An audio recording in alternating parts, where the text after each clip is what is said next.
Morning. भाई CPC में किसी को कोई प्रॉब्लम है सिर्फ तो उसी को कंटिन्यू करेंगे अभी।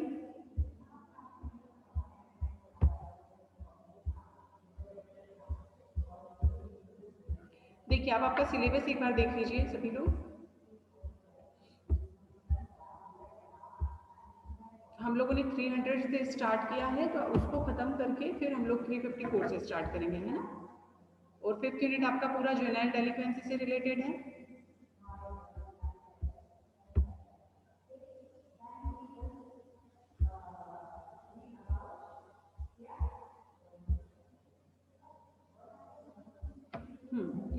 किरण हमने क्या पढ़ा था, याद है तुम्हें?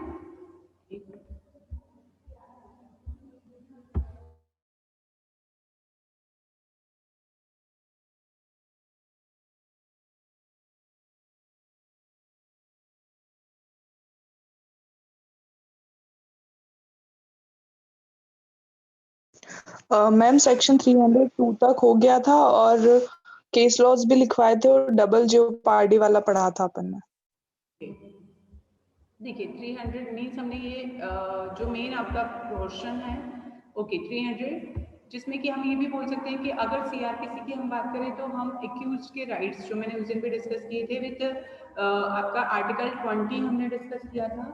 तो यहाँ पर 300 आपका हो चुका है और अब से मंडे मतलब मंडे से आपका सीआरपीसी का ही 1040 पर आपका ये जो यूनिट सिलेबस कवर करवाने वाला पोर्शन है, क्योंकि सीपीसी हम लोग का हो चुका है तो यही वाला टाइम रहेगा, ठीक है। हाँ, appearance by public prosecutors, permission to conduct prosecution ये भी हो चुका था। Right of person against whom proceeding are institute to be defended,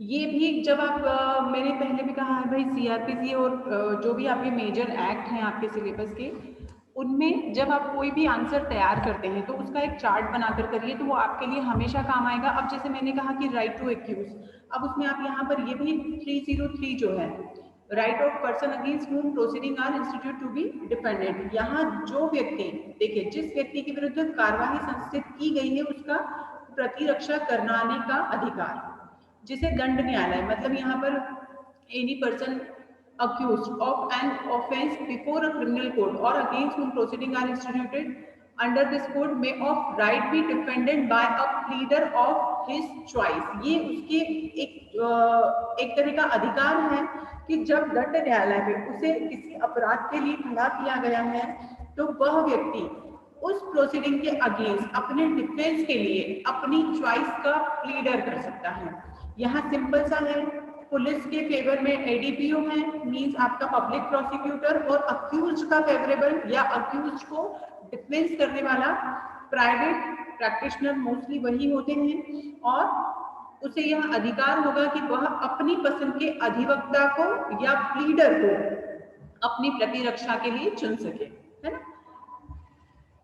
इसमें केस के नाम लिख लीजिए क्योंकि ये थोड़ा बहुत इम्पोर्टेंट टॉपिक है आप लोग का। इम्पोर्टेंट इन द सेंस कि यहाँ पर ये वाला जो पार्ट है ये कई सारी मैगजीन को भी रिलेट करता है। अजय मेहता वर्सेस कर्नाटक राज्य, Ajay Mehta versus state of Karnataka,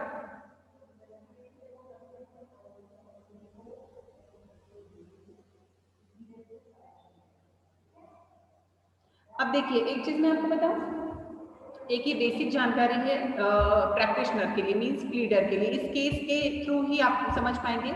जैसे कि अगर हम कोई सिविल केस फाइल करते हैं, अब आप लोग सीपीसी पढ़ चुके हैं तो आप लोगों को बताया गया था कि मान लीजिए कि भाई किसी का प्रॉपर्टी से रिलेटेड कोई केस है और उसे वो प्लीडर के पास जाता है और उस केस को फाइल करवाना है। अब उसके लिए क्या होगा, आपको एक पावर फाइल करना होता है मींस एज एन एडवोकेट आप अपना पावर फाइल करते हैं, उसे वकील पत्र कहा जाता है। लिख लेना सब लोग ये चीजें, ये आपको जब आप इंटर्नशिप करोगे तभी सीखने को मिलेगी, है ना, या फिर जब आप एडवोकेसी में चले जाएंगे तभी सीखने को मिलता है।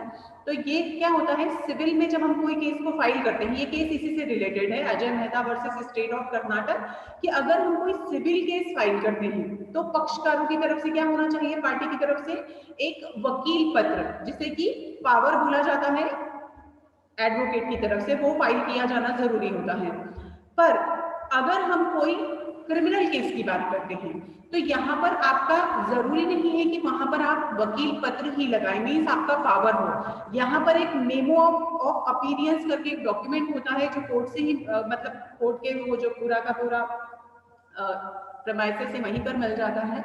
उस मेमो में आप आपके सिग्नेचर करके अगर मेमो ऑफ अपीयरेंस भी फाइल करते हैं तो भी वो कंसीडर होता है। मतलब यहाँ किसी भी मामले को इस नाम पर खारिज नहीं किया जा सकता कि यहाँ पर किसी एडवोकेट ने अपना पावर फाइल नहीं किया है, सिर्फ मेमो ऑफ अपीयरेंस फाइल किया है। और इसके एक और चीज आप लोग जानकारी के लिए सुन लीजिए, जैसे कि जिस कोर्ट में, जैसे मान लीजिए हम लोग इंदौर में रहते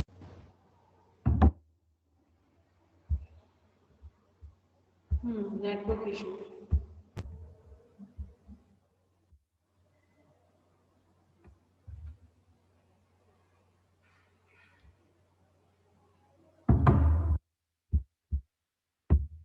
हाँ मैं क्या बता रही थी आपको, हम लोग शायद, हाँ और वकील पत्र में हाँ, तो हाँ जहाँ की हमारी मेंबरशिप होती है, जैसे कि आप लोग इंदौर से बिलोंग करते हैं, है ना, तो आप इंदौर बार काउंसिल का मेंबरशिप लेंगे जब भी आपका डिग्री आ जाएगा और आपकी सनद आ जाएगी। उसके बाद आप इंदौर में जब भी किसी केस में अपीयर होंगे तो आप वकील पत्र, मान लीजिए सिविल में आपने लगाया है तो आप वहाँ का वकील पत्र यहाँ लगा सकते, आप आपका वकील पत्र में आपका नाम मेंशन करेंगे। बट अगर बाहर कहीं हम जाते हैं तो एक एक्स्ट्रा मेमो ऑफ अपीयरेंस हमें फाइल करना होता है, क्योंकि आप उस बार काउंसिल उस पर्टिकुलर डिस्ट्रिक्ट कोर्ट के मेंबर हैं या नहीं, ये बहुत डिपेंड करता है। क्योंकि आपको जो प्लेस होता है, जैसे कि प्रैक्टिस प्लेस, अब अगर हम इंदौर से हैं तो आपको यहाँ जो कार्ड आपका आएगा, कार्ड आएगा सनद के उसमें जो आता है कि भाई आप लोग प्रैक्टिस कहाँ करेंगे, ये मेंशन किया जाना बहुत जरूरी होता है। तो उसके अकॉर्डिंग हम लोग, हमारा जहाँ की मेंबरशिप होती है वहां पर हम वकील पत्र फाइल करते हैं सिविल में। और अगर कहीं के आप, जैसे मान लीजिए कि आपने धार में जाकर और कहीं जाकर आपने कोई केस लगाना है आपकी तरफ से, तो यहाँ पर आप मेमो ऑफ अपीयरेंस फाइल करेंगे। तो ये जो केस था आपका इसी से रिलेटेड था, क्योंकि क्रिमिनल में ये मस्ट होता है, जरूरी होता है, यही शो करता है कि आप आपके एक्यूज की तरफ से आप यहाँ अपीयर हो रहे हैं। ठीक है, फिर 304, इसमें और भी केस लिख लीजिएगा, मतलब आपको पढ़ने हैं इसमें कुछ और केस लॉ, नाम लिख लीजिए, Madhu Limaye versus sub divisional magistrate AIR 1969।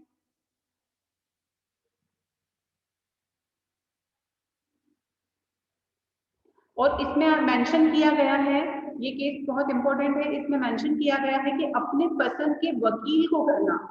अभियुक्त, अभियुक्त अगर अपने, अभियुक्त का मतलब होता है एक्यूज, अधिवक्ता मींस एडवोकेट। यहाँ पर अगर अभियुक्त अभियुक्त अपनी पसंद का अधिवक्ता चुनना चाहता है तो यह उसका एक मौलिक अधिकार है जो संविधान के अनुच्छेद 22(1) द्वारा दिया गया है। इसकी रेफरेंस में लिखेंगे ये आप इसे, मधु Limaye versus sub divisional magistrate 1969। तो ये एक अक्यूज के राइट्स का जब आप प्रॉपर एक आंसर तैयार करेंगे तो उसमें ये चीजें मेंशन करेंगे 300 के साथ 303। और इसी तरह legal aid to accused at state expenses in certain cases, कुछ ऐसे मैटर्स होते हैं जहां पर अगर कोई व्यक्ति ऐसा है जिसे लीगल एड की जरूरत है तो यहाँ कुछ स्पेशल मैटर्स में इस तरह की सुविधाएं दी जाती हैं। जैसे कुछ मामलों में अभियुक्त को राज्य के व्यय पर विधिक सहायता, लिख लेना सब लोगों से, ये भी इंपॉर्टेंट सेक्शन है आपका, जहां पर उसके पास प्लीडर को अपॉइंट करने के लिए, प्लीडर मीन्स अधिवक्ता चुनने के लिए या अधिवक्ता को जो भी खर्च होता है, न्यायालयीन व्यय जो होते हैं उसको उसे देने का अगर उसके पास पर्याप्त साधन नहीं है, उस कंडीशन में यहाँ उसकी प्रतिरक्षा के लिए राज्य व्यय प्लीडर उपलब्ध करा देगा। But some conditions are there, उसी पर ये होता है, जैसे कि हमने CPC में भी देखा था, है ना। इसमें भी कुछ केस लॉज लिख लीजिए प्लीज। और इसे आप लिखेंगे विधिक सहायता के हमारे जो प्रोविजन होते हैं, अनुच्छेद 39 का आर्टिकल 39A जैसे कि 42 का जो हमारा कॉन्स्टिट्यूशन में अमेंडमेंट हुआ था, उसके बाद इसमें मेंशन किया गया है। क्योंकि निःशुल्क विधिक सहायता लीगल एड आप लोग सभी जानते हैं, और आर्टिकल 39A में इसे मेंशन किया गया है। इसके रेफरेंस में केस लिख लीजिए, Sukhdas versus state of Arunachal प्रदेश।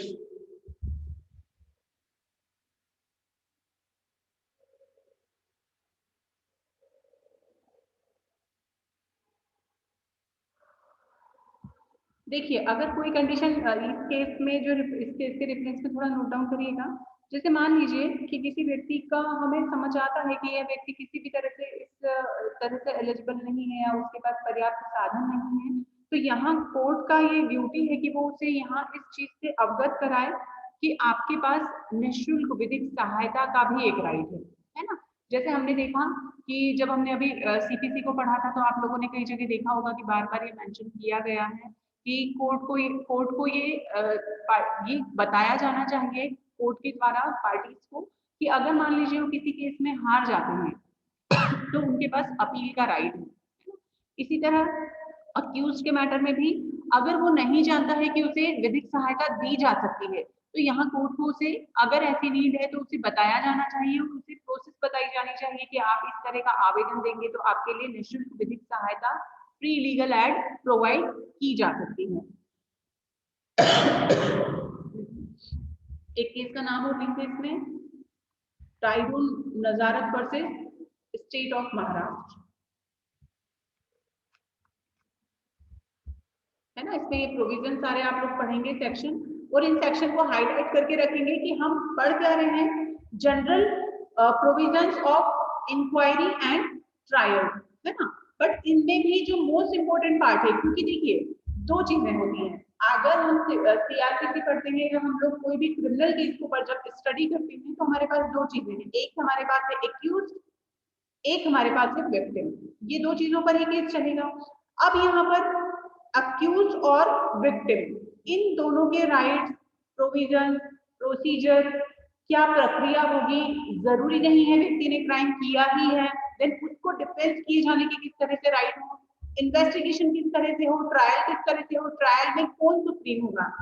अब डेफिनेटली यहाँ अगर क्राइम हुआ है तो आप लोगों को ये अंडरस्टूड है आई थिंक कि क्रिमिनल और सिविल केस में जो डिफरेंस है कि क्रिमिनल में अगर कोई आपने किसी भी रूल प्रोविजन को तोड़ा है, आपने कोई क्राइम किया है, मीन्स आपने ये क्राइम स्टेट के अगेंस्ट किया है, तो यहाँ पर स्टेट की तरफ से कौन होगा, डेफिनेटली स्टेट का जो प्लीडर होगा मीन्स आपका जनरल प्रोसिक्यूशन से रिलेटेड प्रोसिक्यूटर। और अगर सीपीसी में अगर कोई क्राइम सीपीसी में डेफिनेटली हुआ है, आपका सिविल रॉन्ग हुआ है, तो आपके लिए वो चीजें डिफरेंट हो जाती है। तो यहाँ ये पूरा का पूरा किस पर बेस्ड है, इन दो लोगों पर, एक्यूज और विक्टिम। तो हमें यहाँ पर ये जो जितना भी प्रोविजन दिया गया है ये इन दोनों को ध्यान में रख कर दिया है। जैसे आप लोगों ने विक्टिमोलॉजी भी पढ़ा है, क्रिमिनोलॉजी भी पढ़ा है ना। तो विक्टिमोलॉजी किस चीज को फेवर करता है कि विक्टिम के क्या राइट हो, बट समवेयर यहाँ अक्यूज भी अगर है तो जरूरी नहीं है कि वो क्रिमिनल है या उसने कोई ऑफेंस किया है तो डेफिनेटली वो बहुत गलत हो। तो यहाँ कुछ मामलों में क्योंकि ह्यूमन राइट, फंडामेंटल राइट और कई ऐसी चीजें हैं जो उसे भी प्रोटेक्शन देते हैं समवेयर, जो कि उसके लिए जरूरी है। तो इसीलिए मैंने आपको बार बार कहा है कि आप लोग एक्यूज के राइट्स का एक प्रॉपर आंसर तैयार करिएगा और उसके प्रॉपर नोट्स बनाइएगा, उसके सारे सेक्शन मेंशन करिए। इवन जब आपकी इंडेक्स आप निकालते हैं सीआरपीसी की, उसमें आप देखिए कि कौन कौन से ऐसे प्रोविजंस हैं जो विक्टिम के लिए हैं और कौन कौन से ऐसे प्रोविजंस हैं जो अक्यूज के लिए हैं। तो आपको वो दोनों चीजें यहाँ पर मिलेंगी। बट हाँ, आपको ये ध्यान से पढ़ के इन चीजों को समझना है कि ये किसको फेवर करता है, ये किसको फेवर करता है, साथ ही साथ आपका क्रिमिनल का प्रोसीजर क्या है ना। अब जैसे एक और चीज, फिफ्थ आप छोड़ दीजिए क्योंकि पूरा अगर हम पढ़ेंगे तो वी डोंट हैव टाइम। देखिए, टेंडर ऑफ पार्डन टू अकम्प्लाई। अब अगर सह अपराधी, इसे नोट डाउन कर लेना, सह अपराधी को क्षमादान। आईपीसी में आप लोगों ने कई सारे ऐसे सेक्शंस पढ़े हैं जिसमें आपने देखा है कि कई बार एक्यूज एक अकेला नहीं होता है है ना। जब ऑर्गेनाइज्ड क्राइम होते हैं, जैसे कि हम संगठित अपराध भी कहते हैं, ऑर्गेनाइज्ड क्राइम है या किसी भी तरह का ऐसा क्राइम है जिसमें एक या एक से ज़्यादा एक्यूज हैं, उस कंडीशन में क्या प्रोसीजर होना चाहिए। तो ये उससे रिलेटेड है कि किसी ऐसे अपराध में जैसे कि ये धारा लागू होती है, अगर किसी इस तरह के एविडेंस हैं जो ये शो करते हैं, जिसमें कि ये क्लियर हो चुका होता है कि डायरेक्टली यहाँ पर पूरी तरह से या जिसमें सह अपराधी जो है उसने पूरी तरह से यहाँ कोई ऐसा सपोर्ट नहीं किया है या इस तरह का कोई काम नहीं किया है, या अपराध की जांच या विचारण करने वाला प्रथम वर्ग न्यायाधीश, यहाँ पर फर्स्ट क्लास मजिस्ट्रेट विचारण के किसी प्रक्रम पर उस व्यक्ति को इस शर्त पर क्षमादान कर सकता है कि वह अपराध के संबंध में और उसके किए चाहे कर्ता या दुष्प्रेरक के रूप में संबंध प्रत्येक के अनुसंबंध में उन सभी परिस्थितियों में जिनकी उसे जानकारी हो पूर्ण और सत्य को प्रकट करे, है ना। अब अगर यहाँ पर फर्स्ट क्लास मजिस्ट्रेट उन्हें इस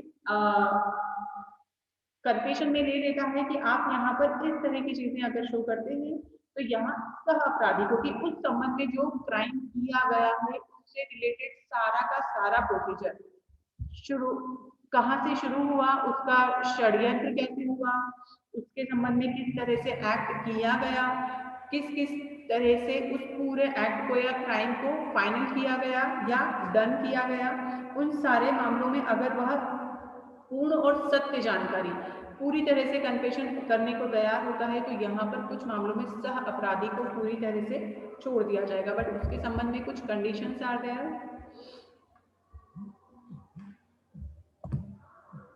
एक मिनट,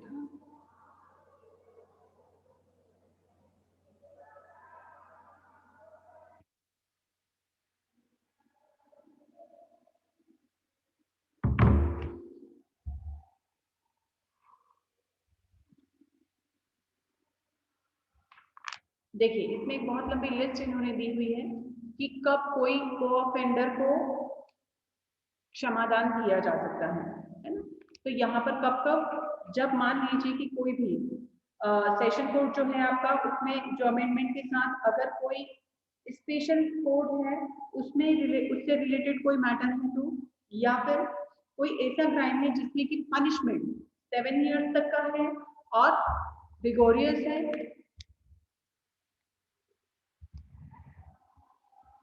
कोई भी मजिस्ट्रेट यहाँ पर क्षमादान किसको, यहाँ सिर्फ और सिर्फ ध्यान रखिए कि को ऑफेंडर की बात हो रही है, मेन ऑफेंडर की नहीं। को ऑफेंडर को किस कंडीशन में, यहाँ इस सेक्शन को हाईलाइट कर लीजिएगा कि अगर कोई ऑफेंडर उस एक्ट से जुड़ी हुई सारी जानकारियां सच देने को तैयार है अगर कोर्ट में, तो उसे कब क्षमादान दिया जा सकता है। तो यहाँ इसको आप प्रॉपर एक शॉर्ट नोट में इसको तैयार करना। तो यहाँ पर जब मजिस्ट्रेट इस तरह की चीजें को-ऑफेंडर को बताता है और अगर वो इसको करने के लिए तैयार है, तो उन चीजों को क्या, इसका ए देखिए, 3 का A is reason for to doing, और ऐसा करने के अपने कारणों को लिखा जाएगा, है ना। रिकॉर्ड पर लिया जाना, सभी को पता है कि जो भी आपका फाइल है उस पर रिकॉर्ड पर उन चीजों को लिया जाएगा और उसे क्षमादान दिया जाएगा जिससे वह किया गया है स्वीकार कर लिया गया है तो या नहीं, है ना। इवन विटनेस के तौर पर उसका एग्जामिनेशन लिया जा सकेगा और प्रत्येक व्यक्ति को जब तक वह पहले से जमानत पर न हो विचारण खत्म होने तक अभिरक्षा में निरुद्ध रखा जाएगा। ठीक है, तो यहाँ कुछ ऐसे एक छोटा सा शॉर्ट नोट इसको तैयार कर लेना कि कुछ ऐसी चीजें होती हैं जिसमें कि जो सह अपराधी हैं उसे क्षमादान दिया जा सकता है, पर इसके लिए जो आपका जेएमसी है और जो चीफ सीजेएम होते हैं उनके ये जो पावर होगा ये उनके पास होगा। इसमें कुछ केस के नाम लिख लीजिए, Randhir Basu versus Paschim Bengal, state of Paschim Bengal,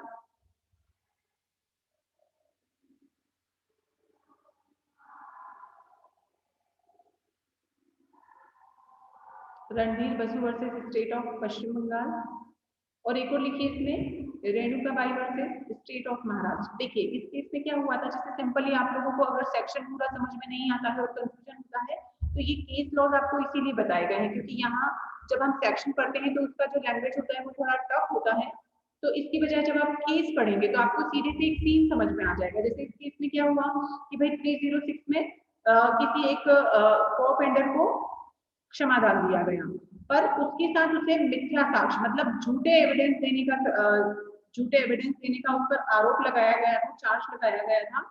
जब ये चीजें कोर्ट के सामने क्लियर हुई तो ये पाया गया कि 306 का जो फेवर उसे दिया गया है, पर उसके बावजूद उसे जो सही जानकारियां देनी चाहिए थी वो कोर्ट के सामने नहीं दी है, इसलिए यहाँ पर 306 को हटा दिया गया। मीन्स इसमें जो फेवर उसे दिया जाना चाहिए था उसे कैंसिल कर दिया गया, क्योंकि ये कोर्ट का इनहेरेंट पावर है कि हम 306 का कोर्ट को ये इनहेरेंट पावर है कि वो इस तरह का राइट उसे देते ही या नहीं।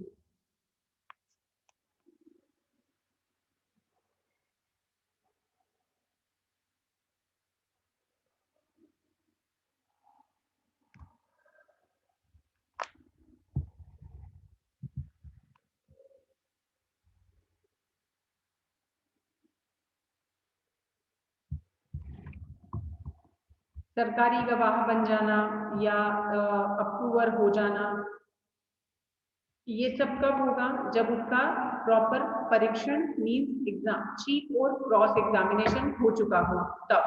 इसका एक केस और लिख लीजिए क्योंकि ये सुप्रीम कोर्ट से रिलेटेड मैटर है। Sitaram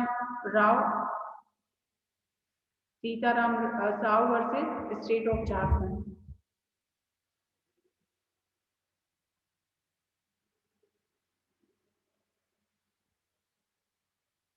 cross examination chief examination सभी को पता होगा आई थिंक, है ना? तो क्रॉस एग्जामिनेशन, चीफ एग्जामिनेशन, ये सब क्रिमिनल में भी एज इट इज होता है, जिस तरह से हमने सीपीसी में डिस्कस किया था।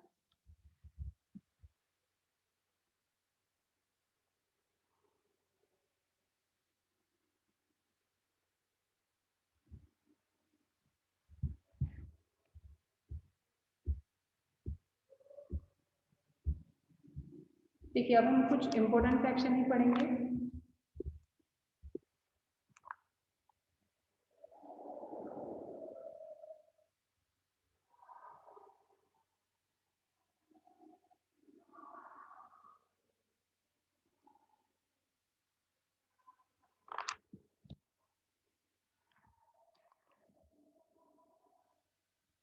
हम्म 313 बाकी के सेक्शंस को आप लोग पढ़िएगा, अगर किसी को प्रॉब्लम आता है तो डिस्कस करिएगा, है ना? Power to examine the accused. क्या होता है, हम क्योंकि ट्रायल के बारे में पढ़ रहे हैं और इंक्वायरी के बारे में पढ़ रहे हैं तो हमारे लिए जरूरी है कि हम इन चीजों को डिस्कस करें। अभियुक्त की परीक्षा करने की शक्ति, power to examine the accused.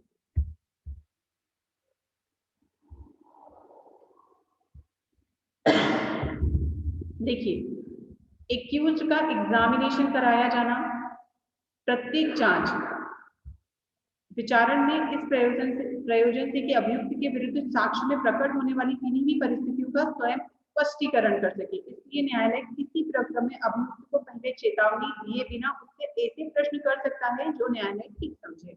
In every inquiry और trial for the purpose of inviting the accused personally to explain any circumstances appearing in the evidence against him, the court may at any stage without previously warning। ये यहाँ पर specific है, इसे highlight कर लीजिए। without previously warning the accused put such question to him as the court considers necessary। यहाँ पर किसी तरह की चेतावनी दिए बिना, मीन्स यहाँ किसी तरह का फियर, डर या कोई वार्निंग नहीं होना चाहिए। उस कंडीशन में उसे ऐसे प्रश्न कर सकता है जो न्यायालय ठीक समझता है। देन अभियोजन के साक्ष्यों की परीक्षा किए जाने के पश्चात और अभियुक्त से अपनी प्रतिरक्षा करने की अपेक्षा किए जाने के पूर्व मामले के बारे में उससे साधारणतः प्रश्न करेगा, परंतु किसी समन मामले में, अब यहाँ समन और वारंट मामला क्यों डिफरेंट हो जाता है? क्योंकि यहाँ पर सजा डिफरेंट है ना, आप लोगों ने स्टार्टिंग में पढ़ा होगा ये। तो जब इस तरह का कोई मामला है जिसमें कि साक्ष्यों की परीक्षा किए जाने के पश्चात अभियुक्त से अपनी प्रतिरक्षा करने की अपेक्षा मीन्स डिफेंस किए जाने के लिए उस मामले के बारे में उससे साधारणतया प्रश्न करेगा, परंतु किसी समन मामले में जहां न्यायालय ने अभियुक्त को वैयक्तिक हाजिरी से अभिमुक्ति दे रखी है, मान लीजिए कोई छोटा सा केस है जो कि समन मामले से रिलेटेड है, वहां पर उसे इंडिविजुअली आने के लिए कोई फोर्स नहीं किया गया है, वहां खंड 6 के अधीन उसकी परीक्षा से भी अभिमुक्ति दे सकता है। अब ये क्या था कि यहाँ आपको ये ध्यान में रखना है कि केस किस तरह का है। केस किस तरह का है? समन मामला है, वारंट मामला है, बड़ा केस है, कुछ बड़ा क्राइम हुआ है, यहाँ ये सारी चीजें। क्योंकि क्या हुआ, आपने समझना हो अगर इसमें बी वाले क्वेश्चन को, shall after the witness for the prosecution have been examined the and before he is called on for his defense question him generally on the case providing him summons case।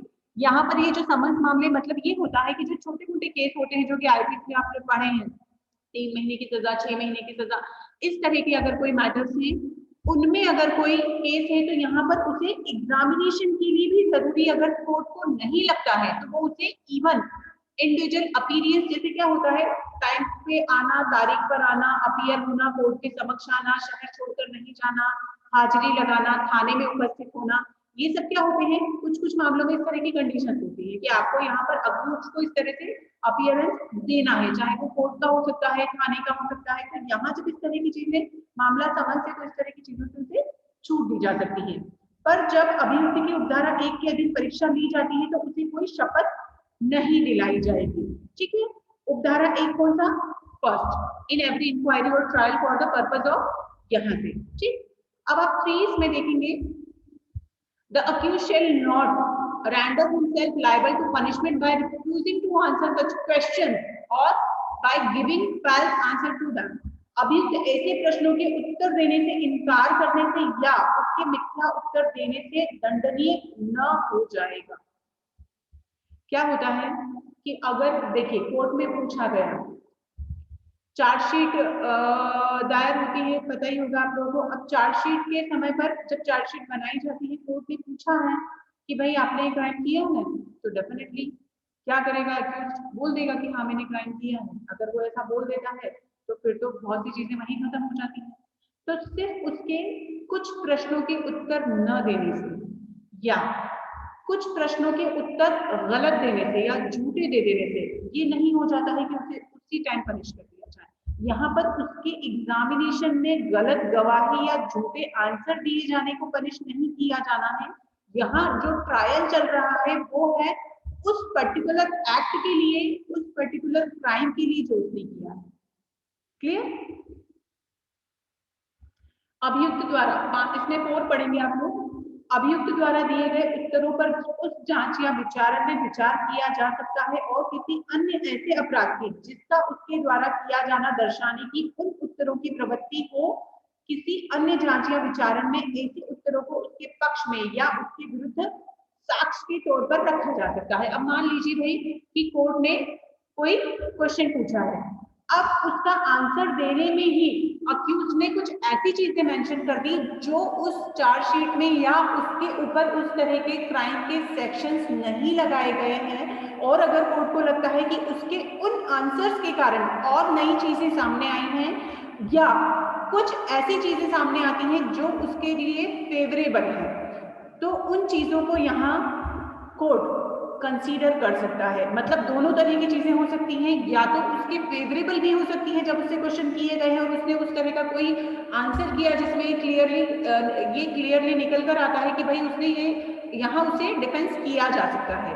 तो उस part को भी, और कहाँ उन चीजों को उसके अगेंस्ट लिया जा सकता है उस पार्ट को भी, दोनों चीजों को उसके लिए एज ए एविडेंस यूज किया जा सकता है ना। इसमें आप 5 देखेंगे। न्यायालय सुसंगत प्रश्न तैयार करने में जो अभियुक्त से पूछे जाने हैं अभियोजक और प्रतिरक्षा काउंसलिंग की सहायता ले सकेगा, और न्यायालय अभियुक्त द्वारा इस धारा के पर्याप्त अनुपालन के रूप में लिखित कथन फाइल करने की अनुज्ञा दे सकेगा। लिखित कथन देखिए, द कोर्ट में take help of prosecutor and defence council in preparing relevant questions which are to be put to the accused and the court में permit filling of written statement by the accused as sufficient compliance of this section। अगर यहाँ court को लगता है कि कुछ ऐसे प्रश्न तैयार किए जाने हैं जैसे कि कोई बड़ा मैटर है या कुछ बड़े लेवल का क्राइम है या किसी भी तरह का जनरली सिंपल और छोटे क्राइम में इस तरह की चीजें नहीं होती हैं, जहां पर इस तरह से कि प्रश्न तैयार प्रॉपर वे में किए जाएं और उसमें अगर लगता है, मैंने पहले भी आप लोगों को शायद हम लोगों ने सीपीसी के बारे में जब पढ़ा था तो मैंने आप लोगों को बताया था कि एग्जामिनेशन मस्ट और एंड मोस्ट इंपॉर्टेंट पार्ट होता है किसी भी केस का, चाहे वो सिविल हो चाहे वो क्रिमिनल हो। अब और ये भी बताया था कि इसका जो प्रश्न है, इस प्रश्न पे मतलब स्टडी इसी पर सबसे ज्यादा होती है कि चीट और फ्रॉड एग्जामिनेशन जब किए जाएंगे तो उसमें किस तरह के प्रश्न पूछे जाएं, कौन से ऐसे प्रश्न हैं जो रिलेवेंट हैं। अब अगर हम सीपीसी की बात करते हैं तो हमें पता है कि जो चीजें हमने रीडिंग में मेंशन की हैं, हम जब एग्जामिनेशन में जाते हैं तो हम उससे बाहर नहीं जा सकते हैं, है ना। पर यहाँ क्रिमिनल जो मैटर है उसमें भी आपके ऊपर जिस तरह के चार्ज लगाए गए हैं आपको उस पर फोकस करना है। तो यहाँ अभियोजक उसकी प्रॉपर तैयारी कर सकता है और इवन अगर उसे लगता है तो वो डिफेंस काउंसिल की सहायता भी ले सकता है। तो ये आपका जो 313 है, क्योंकि यहाँ एक्यूज के जो एग्जामिनेशन है वो एग्जामिनेशन बहुत ज्यादा मैटर करता है ये डिसाइड करने के लिए कि उसने क्राइम किया है या नहीं। फिटनेस तो अपनी जगह ही है, बट यहाँ वह व्यक्ति खुद मतलब आरोपी के बयान, स्पष्ट भाषा में अगर मैं आपको कोर्ट की लैंग्वेज में बोलूं तो आरोपी के जो बयान है वो यहाँ पर उसे बहुत हद तक कि उसने किस तरह से क्राइम किया है नहीं किया है या उसके पनिशमेंट को या उस ट्रायल को स्ट्रॉन्ग बनाते हैं। तो उसके द्वारा दिए गए कथन, स्टेटमेंट और उसके द्वारा उससे पूछे जाने वाले प्रश्न और उत्तर, ये दोनों यहाँ पर बहुत मैटर करते हैं, है ना। इससे आगे का हम लोग कल पढ़ेंगे। समझ में आया यहाँ तक? इसका अटेंडेंस डालने की जरूरत नहीं है।